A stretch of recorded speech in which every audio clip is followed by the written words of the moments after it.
Hello friends, आता आपण नवीन topic चालू करतोय. Rights in unoccupied land. Unoccupied जे काही लँड आहे त्याच्यावरती काय काय राईट्स आहेत, त्याचे काय काय पॅरामीटर्स आहेत ते आपण बघूया. सुरुवातीला अनऑक्युपाईड लँड म्हणजे काय या याची आपण डेफिनेशन बघूया, जी की सेक्शन 2 सबसेक्शन 41 मध्ये एक्सप्लेन केलेली आहे. It means the land in a village other than land held by an occupant, tenant or government lessee. Unoccupied land म्हणजे काय? The land in a village, गावातील अशी कोणतीही जमीन, other than land held bye, म्हणजे गावातील अशी जमीन जी अदर दॅन म्हणजे कुणाच्याही हेल्ड बाय अशी, म्हणजे थोडक्यात अशी जमीन जी की कुणाच्या मालकीची नाही. Other than land held by an occupant, tenant or government lessee. थोडक्यात अशी जमीन जी की सरकारच्या मालकीची आहे जमीन, त्याचा कोणीही ऑक्युपंट नाही, ओनर नाही, किंवा त्याच्यावर कोणीही कूळ नाही, टेनंट किंवा ती गव्हर्नमेंट लेसी. कोणालाही गव्हर्नमेंटने स्वतःहून ती जमीन कुणालाही कसायला किंवा गव्हर्नमेंट लेसी अशी कोणती व्यक्ती तिथं नाहीये. ती जमीन फक्त आणि फक्त सरकारची आहे, त्याला कोणीही मालक नाहीये किंवा प्रायव्हेट पर्सन तिथे काही करत नाहीये. प्रायव्हेट पर्सन तिथे जाऊन शेती करते किंवा काय करतोय अशी असं काहीच नाही. ती फक्त आणि फक्त सरकारच्या मालकीची जमीन असते, त्याला आपण अनऑक्युपाईड लँड असं म्हणतो. थोडक्यात अशी जमीन जिचा कोणीच मालक वगैरे नाही, तिचा मालक सरकार असं. तर ह्या अनऑक्युपाईड लँड मध्ये दोन भाग येतात, निस्तार पत्रक आणि वाजिबुल अर्ज. तर हे निस्तार पत्रक म्हणजे काय आणि वाजिबुल अर्ज म्हणजे काय हे आपण आज इथे डिस्कस करणार आहोत. निस्तार पत्रक आणि वाजिबुल अर्ज यावरती आपल्याला शॉर्ट नोट येत असते. तर ऍज अ शॉर्ट नोट म्हणून आपण हे पॉइंट आज डिस्कस करणार आहोत वन बाय वन. सुरुवातीला आपण निस्तार पत्रक सुरू करूया. हे मी पुसून घेतोय.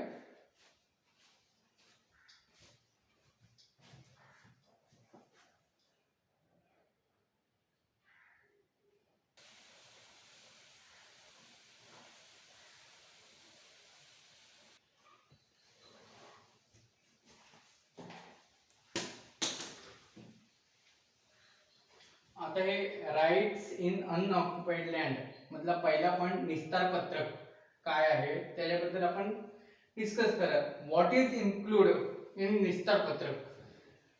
Grazing of cattle and any land which is used for purpose of wood, timber, fuel, mine or any other purpose. म्हणजे गावातील एखादी जमीन आहे जी की सरकारच्या मालकीची आहे, ती कुणाच्याच गावाच्या मालकीची नाही, ती सरकारच्या मालकीची आहे. अशा गावातील जमिनीमध्ये ग्रॅझिंग ऑफ कॅटल, सर्व गावातील लोकांना गुरे चरायचा अधिकार असतो. किंवा any land which is use for purpose of wood, timber, fuel, mine, any other purpose, लाकडे वगैरे सरपण वगैरे आणण्यासाठी अशा जमिनीचा वापर केला जातो. थोडक्यात गावठाण जमीन आपण म्हणतो ना, गावठाण असं, म्हणजे ती जमीन सरकारच्या मालकीची असते आणि त्या जमिनीचा वापर हा गावातील सर्व लोकांनी करायचा असतो. तर गावातील सर्व लोकांनी त्या जमिनीचा उपयोग कशासाठी केला जातो? तर गुरे चरण्यासाठी किंवा त्या जमिनीमधून लाकडे किंवा सरपण आणण्यासाठी, फ्युएल, माइन आणि एनी अदर पर्पज साठी. अशा जमिनीचा वापर ह्या दोन कारणासाठी करायचा. त्या जमिनीमध्ये तुम्ही शेती करू शकत नाही. ओके, फक्त ग्रेजिंग ऑफ कॅटल म्हणजे गुरे चरण्यासाठी आणि any other purpose of wood, timber, fuel, mine और एनी अदर पर्पज. ओके, आता ठीक आहे. When particular land is not sufficient.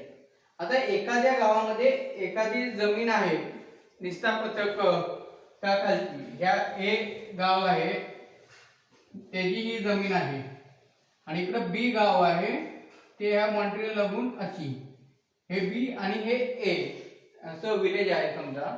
आणि ह्या गावामध्ये अशी इथे एक जागा आहे समजा निस्तार पत्रकाखाली. ह्या जमिनीचा वापर ह्या ए गावातील लोक गुरे चालण्यासाठी किंवा सरपण वगैरे आणण्यासाठी करतात. पण ए गावातील लोकांना ही जमीन पुरेशी वाटली नाही, तर कलेक्टर काय करतो, एक आदेश कलेक्टर काय करतो, ह्या शेजारच्या गावातील काही जमिनीचा भाग हा गावातील लोकांना वापरण्यासाठी देतो. Land which is neighbour to village who has particular land is not sufficient. Okay, म्हणजे त्या गावाला एखादी जमीन जर का ही जी निस्तारपत्रकाखाली जी जमीन आहे ती पुरेशी नसेल तर शेजारच्या गावातील जी काही जमीन आहे ती जमीन वापरण्यासाठी दिली जाते. Okay, who can take objection. आता एखादी जमीन जर का कुणाला ऑब्जेक्शन वगैरे असेल की नाही कलेक्टरचा हा डिसिजन चुकीचा आहे, तर अशा वेळेला कोण ऑब्जेक्शन घेऊ शकतं, तर विलेज पंचायत घेते आणि 1/4 अडल्ट मेंबर ऑफ विलेज. एकतर गावातली जी काही पंचायत असते विलेज पंचायत ती डिसिजन घेते. समजा एखाद्या गावामध्ये विलेज पंचायत नसेल तर 1/4 adult member of that village, त्याच गावातील 1/4 लोक डिसिजन घेऊ शकतात, ऑब्जेक्शन घेऊ शकतात. सॉरी, जर का त्या गावात विलेज पंचायत नसेल तर, नाहीतर विलेज पंचायत ऑब्जेक्शन घेतो. इफ एनी डिस्प्यूट अराइज, आणि ह्या निस्तार पत्रकावरून काही डिस्प्यूट भांडण वगैरे, आता यांनी ऑब्जेक्शन घेतलं तर ऑब्विसली डिस्प्यूट होणारच. तर हे जे काही डिस्प्यूट होईल त्याचं डिसिजन हे कलेक्टर डिसाइड करतो, इन्क्वायरी करतो आणि एखाद्या डिस्प्यूट वरती कलेक्टर डिसिजन देतो. आता पनिशमेंटचा पॉइंट आहे. आता निस्तारपत्रकाखाली जी काही जमीन आहे ती या कारणांसाठी वापरायची आहे, परंतु एखाद्या व्यक्तीने यामध्ये शेती केली तर थोडक्यात त्याने निस्तारपत्रकाखाली जी काही जमीन अलाउड करण्यात आलेली आहे त्या जमिनीचा दुरुपयोग केलेला आहे, वेगळ्या कारणासाठी यूज केला आहे, तर अशा व्यक्तीला पनिशमेंट होणं गरजेचं आहे. तर पनिशमेंट ही 1000 रुपयापर्यंत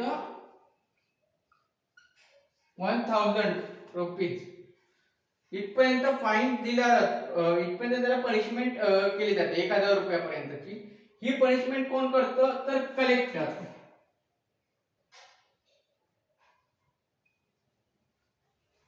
कलेक्टर ही पनिशमेंट इम्पोज करतो. ओके, सो हे थोडक्यात निस्तारपत्रकामध्ये येतं. What is include grazing of cattle and any land which is use for purpose of wood, timber, fuel, mine or any other purpose. Okay, where particular land is not sufficient, शेजारच्या गावाची जमीन देतो वापरायला वगैरे. हु कॅन टेक ऑब्जेक्शन, गावात village panchayat असेल तर village panchayat objection घेतो. विलेज पंचायत जर का नसेल तर 1/4 adult male member of that village, adult member, male नाही, मेल और female both adult can take objection. Okay, if any dispute arise, एखादं डिस्प्यूट वगैरे अराइज झालं तर कोण डिसाइड करतं, कलेक्टर. आणि एखाद्याने जर का या कारणांव्यतिरिक्त जर का त्या जमिनीचा वापर केला वेगळ्या कारणासाठी, शेती करण्यासाठी वगैरे, तर त्याला पनिशमेंट ही 1000 रुपयापर्यंत, त्याच्यापेक्षा जास्त नाही, 1000 पेक्षा कमी होऊ शकते, 500 रुपये वगैरे, पण 1000 रुपयापर्यंत त्याला पनिशमेंट केली जाते आणि ही पनिशमेंट कलेक्टर डिसाइड करतो. ओके, हे थोडक्यात निस्तारपत्रक आहे. पुढचा पॉइंट आहे वाजिब उल अर्ज, तो आता आपण डिस्कस करूया. हे मी पुसतो आणि वाजिब उल अर्जचे पॉइंट मी इथे लिहितो आणि मग ते आपण ब्रीफ मध्ये डिस्कस करूया. ओके,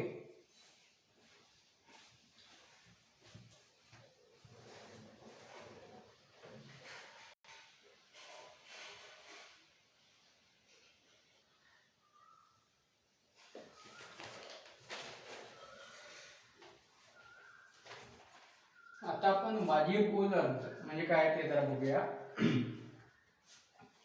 यामध्ये इंट्रोडक्शनचा पॉइंट बघा. Collector has power to declare any land as a wajib ul arz. Such land और water shall be controlled by state government और लोकल अथॉरिटीज.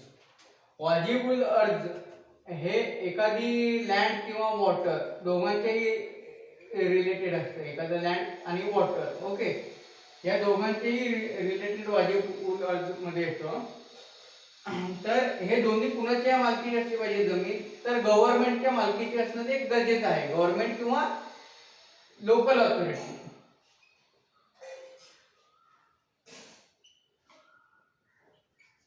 ओके, एका वाजिब उल अर्ज हे एखाद्या लँडवर तसेच वॉटरवर देखील अप्लाय करता येतो. या म्हणजे वाजीब बोलर त्याच्यामध्ये काय काय राईट्स वगैरे येतात ते आपण पुढे पाहणारच आहोत. मग पण हे लँड आणि वॉटर हे कुणाच्या मालकीचं पाहिजे तर गव्हर्नमेंट किंवा लोकल ऑथॉरिटीच्या, पर्सनल व्यक्तीच्या, प्रायव्हेट पर्सनच्या अंडर असलेल्या लँड वरती हे तुम्ही वाजिबुल अर्ज क्रिएट करता येत नाही. ओके, हे झालं इंट्रोडक्शन. आणि कलेक्टर ते वाजिबुल अर्ज, एखादी जमीन वाजिबुल अर्जच्या खाली ऑर्डर करायचा अधिकार हा कलेक्टरचा असतो. ओके, हे झालं इंट्रोडक्शन. त्याच्यानंतर व्हॉट इज इन्क्लूड, तर वाजिबुल अर्ज याच्या खाली कोणकोणते आदेश जारी करण्यात येतात तर right of irrigation, right to fisheries, right of way और एनी अदर इन्व्हेंटरी राईट, या राईटचा समावेश वाजिबुल अर्ज याखाली केला जातो. म्हणजे राईट ऑफ इरिगेशन पाटबंधारे विभागांसाठी, राईट टू फिशरीज मच्छीमारीसाठी, फिशरीज नाही फिशिंग सॉरी,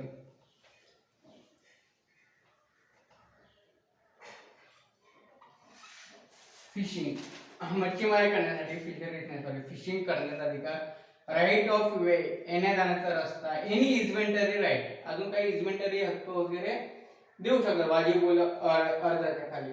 ऍग्री पर्सन, आता एखादा व्यक्ती आहे त्याला की हे वाजिबुल अर्जाने जे काही अधिकार दिलेले आहेत एखाद्या जमिनीवर किंवा वॉटरवर, ते जे काही आहे अधिकार दिले ते एखाद्या व्यक्तीला मान्य नसेल तर अशा व्यक्तीने कुठे केस करायची आहे, काय करायचं आहे तर file suit in civil court, दिवाणी कोर्टामध्ये एखादा दावा दाखल करायचा.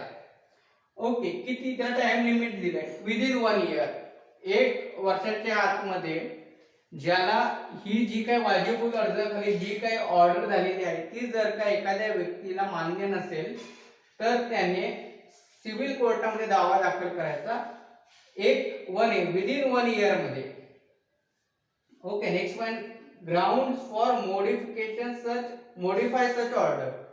आता जी काही ऑर्डर पास केलेली आहे या अर्जामध्ये वाजिबुल अर्जानुसार ती जर का मॉडिफाय करायची असेल तर त्याचे काय काय ग्राउंड्स आहेत तर त्याच्यामध्ये पहिला ग्राउंड येतो decree of court of civil court has declared the entry to be इरॉनियस.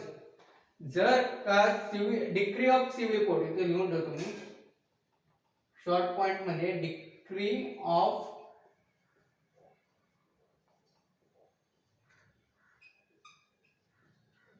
आता इथे एखाद्याने सिव्हिल कोर्टामध्ये दावा दाखल केला आणि या सिव्हिल कोर्टाने सांगितलं की ही जी काही एंट्री आहे ती चुकीची आहे वगैरे, इरॉनियस आहे, तर या डिक्रीच्या अनुसरून या ऑर्डर मध्ये चेंज करायचा कलेक्टरने. ओके, अजून कधी मॉडिफाय करता येते. Such entry is founded on decree of civil court but same is not in accordance with such decree.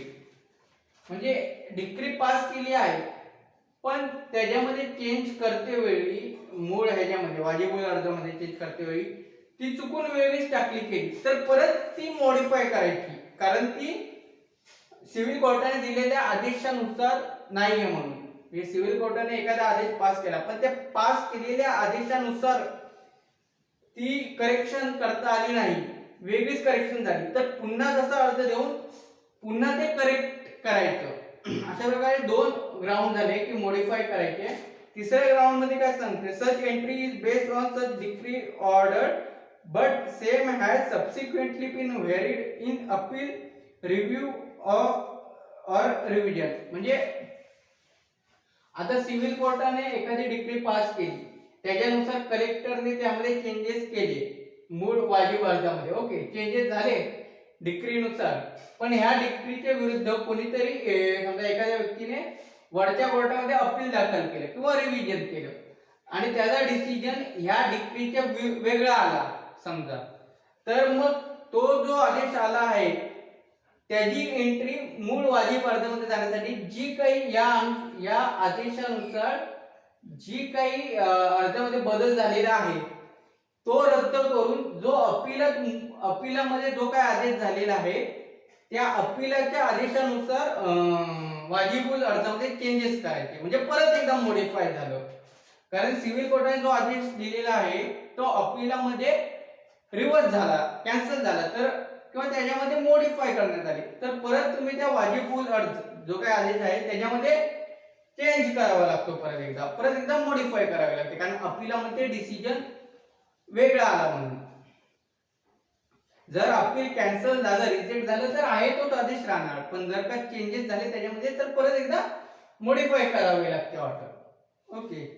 त्याच्यानंतर civil court has determined any custom existing in village. Civil कोर्टाने एखादे custom वगैरे त्या गावामध्ये आहेत त्या अनुषंगाने एखादी ऑर्डर पास केली आहे तर ती पण विचारात घेऊन त्या मूळ आदेश जो काय आदेश झालेला आहे त्याच्यात मॉडिफाय करावे लागतात. शेवटचा राऊंड येतो पनिशमेंट. पनिशमेंट किती रुपयापर्यंत? तर निस्तार पत्रकामध्ये जी पनिशमेंट आहे सेम पनिशमेंटचा पॉइंट इथं लागू होतो. यामध्ये देखील मॅक्झिमम 1000 रुपयापर्यंतचा दंड पनिशमेंट फाईन केला जातो. मॅक्झिमम 1000 पेक्षा जास्त नाही करायचा, 1000 पेक्षा कमी करता येतो, 500 वगैरे.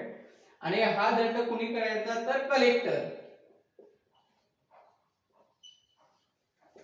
कलेक्टरने असा आदेश, कलेक्टरने अशी पनिशमेंट करता येते कलेक्टर लेवल. आता आपण बहुतेकचा पार्ट आपण कव्हर केलेला आहे. हे जे व्हिडिओ केलेले आहेत ते लवकरच मी यूट्यूबला वगैरे टाकतो, आपण ते बघून घ्या. त्याची लिंक आपल्या ग्रुपवर मी सेंड करतोय. हा जवळपास ऍक्ट आपला संपत आला आहे. आपली ट्युटोरियल जी आहे ती मी लवकरच एक दोन दिवसामध्ये मी ट्युटोरियल तुम्हाला पाठवून सांगतो, मी त्याचे क्वेश्चन वगैरे काढून. आता आपण इथे थांबूया. पुढचा जो काही ऍक्ट आहे तो आपण उद्या सुरू करूया.